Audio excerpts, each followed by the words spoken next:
Hello, and welcome to this month's episode of the Truly Amazing Women Show on trulyamazingwomen.tv. I'm Hope Katz-Gibbs, producer of the show that will also appear as a podcast on Incandescent Radio, and I'm the publisher of Inkandescent Women magazine.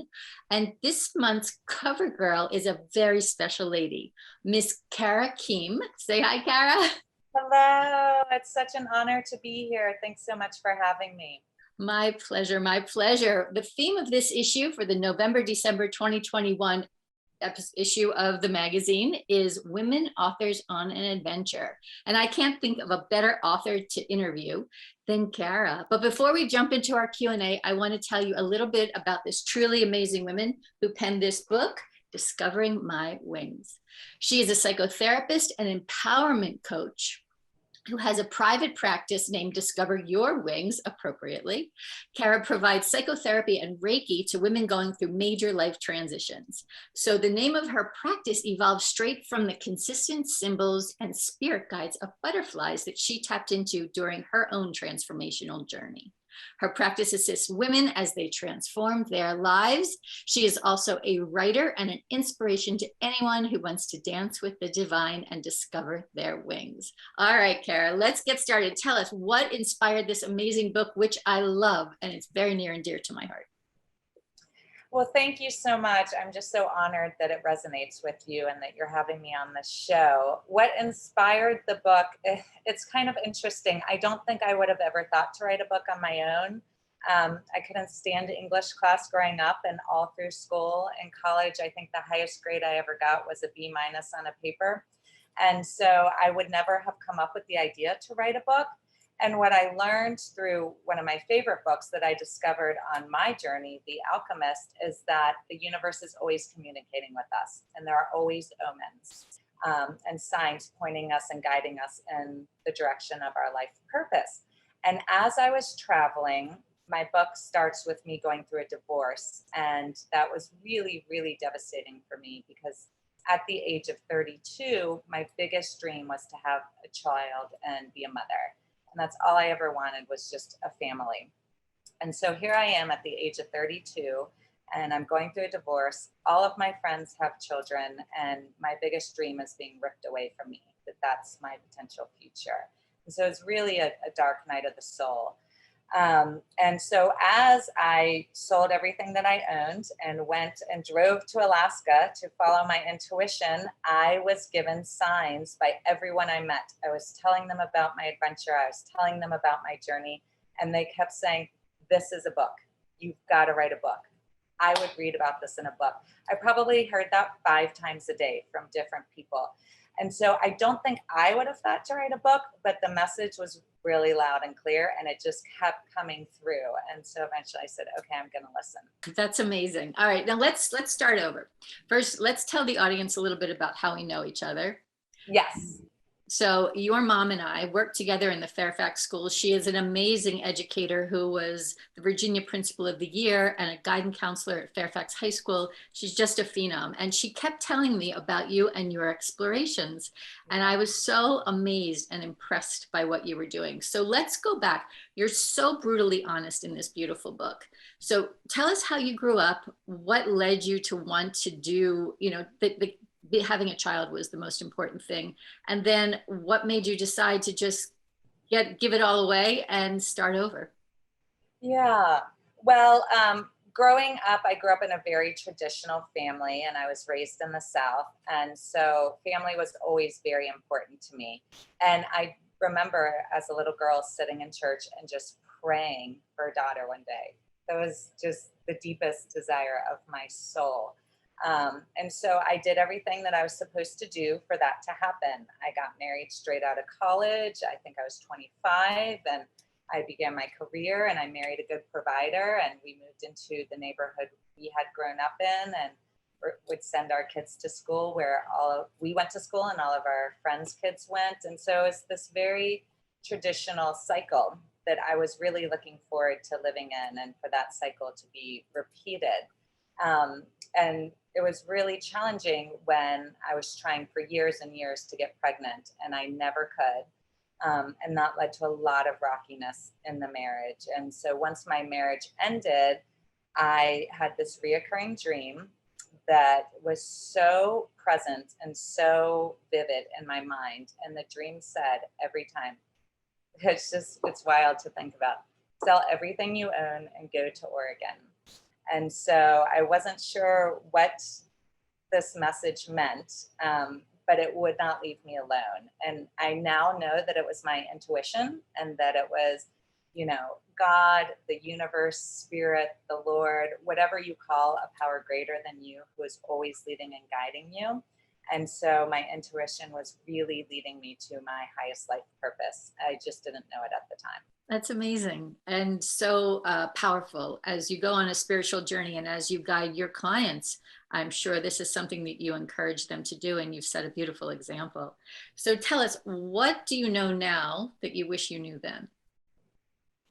Now I know the importance of our intuition and our inner guidance. I believe in that so, so strongly. That to me is the number one guiding force in my life. And I would say that I always wanted a family. I always wanted a daughter. I really wanted family. And when I was doing everything that I was sort of trained or conditioned to do, that did not happen. So I end up selling everything I own, buying a van, driving to Alaska, and on the way, I stop in Oregon for 4 months, and that is where I met the father of my daughter. And that was just, Spirit was trying to tell me this entire time how to find what my life purpose was and what my greatest dreams were. I just didn't have the language. So I now know that to follow my intuition at all costs.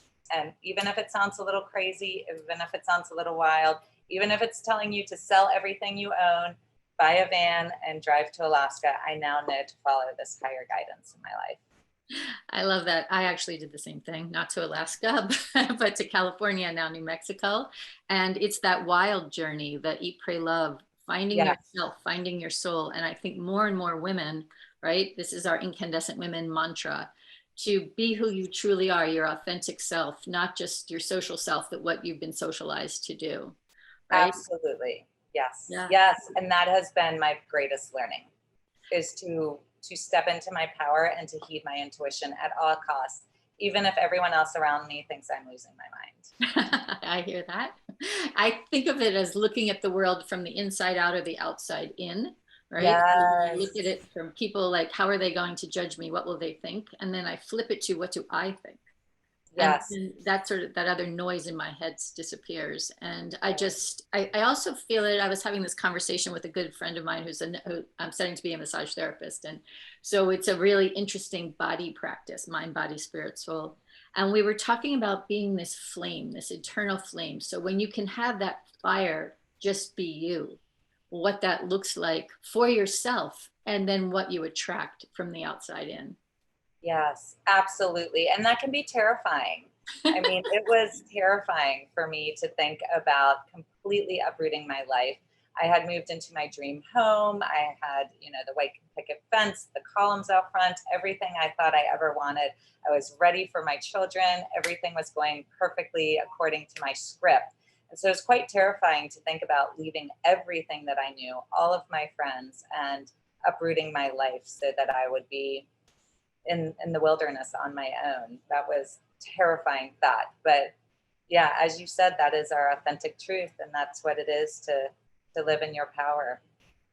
Yeah, and it's amazing. So talk about some of those challenges, unpack that adventure for us. What was it like? And like go down to, so you put your dogs in a van and Sold everything and just started heading west. And my parents initially were quite had a lot of reservations, as you can imagine, that their daughter was going to be leaving her secure job with the school system and selling her home and leaving a retirement plan and just heading out into the unknown. So you could imagine that they were a little concerned for this path, and people were wondering what was going on. But once they were convinced that I was not going to change my mind, they were in fact so supportive that my mom drove out with me for 2 weeks and took the adventure with me. And then she flew home, my dad flew in, and then we traveled around all of Montana for a week. And so I really had that great blessing of beginning the trip with my parents. So what I learned from traveling with my mother those first 2 weeks were every day we woke up, we had no plan, we didn't know where we were going. We just knew we needed to be in Montana in 2 weeks to pick up my father from the airport. And so every day we would begin with a prayer. Just lead me, guide me, show me where I'm meant to go, Spirit, Lord, whatever your higher power is. And we just opened up to the messages, and we opened up to the inner guidance, and the guidance from above us. And that began a very, very powerful journey for me. And from then on, when my mother had left, which was really hard for me, I every day I just started in prayer, and I didn't know where I would end up each day, but I let God lead me. And so that began this new way of living. So beautiful, the hero's journey, right? You got to go, and Yes. it's gonna hurt. I mean, Paulo Coelho is one of you're a huge fan of his. I am as well. Yeah. The Alchemist. Tell us how there's a synergy and that his guidance was similar to your story. Wow. Well, when I was on my journey, I had arrived in Oregon. And when I would talk about my journey, everyone would say, you've got to read The Alchemist. And I just would respond, what's The Alchemist? I've never heard of this. And they said, you're living a modern day version of it right now. You've got to go read that book. And so I ended up in the home of a Reiki master in Portland, Oregon. That's where I also met the father of my daughter. And when I was in her home, she said, you just got to read this book immediately. And she pulled it off her bookshelf and handed it to me. And so I went to her basement for 2 days and did not emerge, and read the book from front to back, and just could not get through a single page without tissues. The book was so, so powerful. And I realized that there was so many similarities between what I was living and what was written in that book. And I didn't even know the book existed when I started this journey. And I really understood my journey in a completely new way when I saw it through that lens. And so when I was writing my book, it was very much inspired by The Alchemist, and through about following the omens and just stepping into your divine life plan, which, you know, he calls your personal legend. And we all have different names for it, but I really deeply saw how that was the path I was being guided towards. I love that. I had the privilege of interviewing him when he wrote a book about Mata Hari called The Spy. So we'll see if we can't get him a copy of this amazing book, which is over your shoulder. Yes. Before we do a little more deep diving, tell us where you are. Yeah, so right now I'm at Hills and Hamlet, which is a wonderful bookstore. It's my local bookstore in Georgia, Serenbe, Georgia, where I'm living now. And I'm just so honored and so blessed that they have taken me in as an author and allowed me to do this podcast from here. It's a great blessing. It's so much fun. I love when we can celebrate local businesses, especially around bookstores and authors. So thank you to the owner for that. Absolutely. Shout out to that great bookstore. So you mentioned that you have a daughter and the father of your daughter, but you're a single mom right now. Do you want to tell us a little bit about that? I am a single mom. I met Fair is my daughter's name. I met her father traveling, and we had this really, really powerful romance, I would call it. He was the first love post-divorce, and he changed my world forever. It makes me emotional. Makes me want to cry. He really changed my world forever. And I was introduced to just a whole new view of life through him. And so I'm profoundly touched by him, and we had very different paths, and we're both aware of that. But obviously our paths were meant to come together to create this powerful being. I call her my little fairy, and I had tried so hard to get pregnant for so many years with fertility medicine, and I never could. And so meeting him and the fact that Fair came to us through this union was really profound. I always say that she's my little miracle. And he actually lives in Nicaragua, and he's married, and he has a lovely wife, and we just had different life paths, but we were meant to come together for this purpose. That's amazing, and more part of that synchronicity of what you have tapped into. So tell us a little bit more about your practice as a in the work that you do, and how you help other women discover their wings. Yeah, absolutely. So I am a psychotherapist, and I've worked in some very traditional settings. I've worked in psychiatric units, I've worked in hospitals, I've worked in hospice. And what I really saw, especially in hospitals and the psychiatric units, is that the current method for treatment just is failing a lot of people. And when I went on my journey and I drove to Alaska, I had the blessing and privilege of living in a home of a Reiki master for 4 months. And she trained me and taught me, and I learned so much from her. And it was from that experience I really understood how we've got to treat the mind, body, and the spirit. We cannot just look at the mind. We are whole beings, and there's much more to us than just what's happening in our cognitive world. And if we want healing, it's really a blend of those three. And so after my trip, I started a private practice where I blend energy work and psychotherapy. And I think eventually I will be, merging out of psychotherapy at some point and really just working with women on accessing their intuition, empowerment coaching, and energy work. I see myself heading in that direction. I love therapy. I'm trained in trauma work. I see that as very beneficial. It's also a little limiting. I can only work in the state of North Carolina. That's where my license is. And I'd like to work with more women across the country. Well, I'm sure that is your future. And I also would love to tell our audience that you are going to start your own podcast and video show. Yes. Yeah. So tell us a little bit about what your plan is for that. Yes. So I would love to inspire women through a podcast by interviewing characters in my book, people who have contributed quotes to my book, and just having an inspirational podcast about women who are on their own journey and just sharing that. Excellent. And we'll be honored to produce that show for you. So stay tuned, all of our friends, for Kara's new show, which will be coming up in December, January of the new year.